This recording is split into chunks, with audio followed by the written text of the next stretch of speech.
And then there's those patients who don't have allergies and they have the same symptoms. And we categorize those patients under the category of non-allergic rhinitis.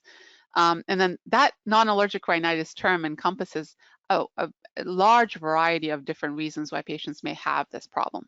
So, we separate it into different categories. Vasomotor is one of the more common ones.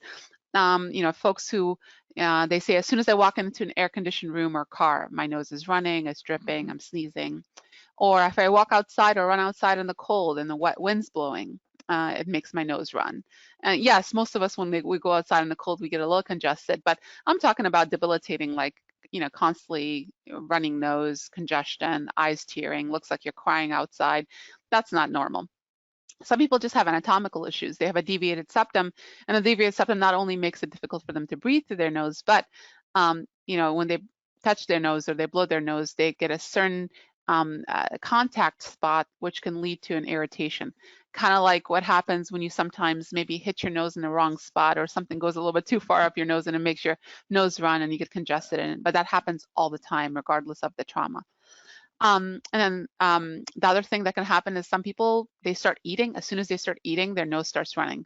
The classic example is the elderly man, having dinner and constantly taking out a handkerchief every time they take a bite because they have to blow their nose. And this becomes, this may sound like it's not a big deal, but actually it becomes a major issue for socialization, because I've had patients who've stopped going out and hanging out with their friends, especially during COVID times, because well, obviously they're not going to dinner at restaurants, but they feel like everybody's looking at them, or they feel like that people think that they're sick, but it's just a reaction that's happening when they start salivating, their nose starts running too.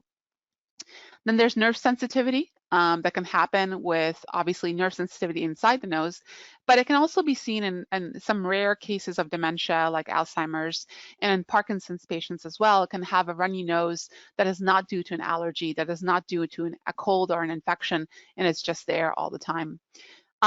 Rhinitis of pregnancy is another one. It's a hormonal situation that can happen.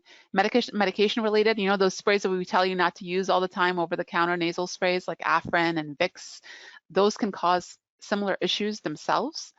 With age itself, you can also get dryness and thinning of the lining of the nose, which can lead to irritation, and then that can cause you to have a runny nose.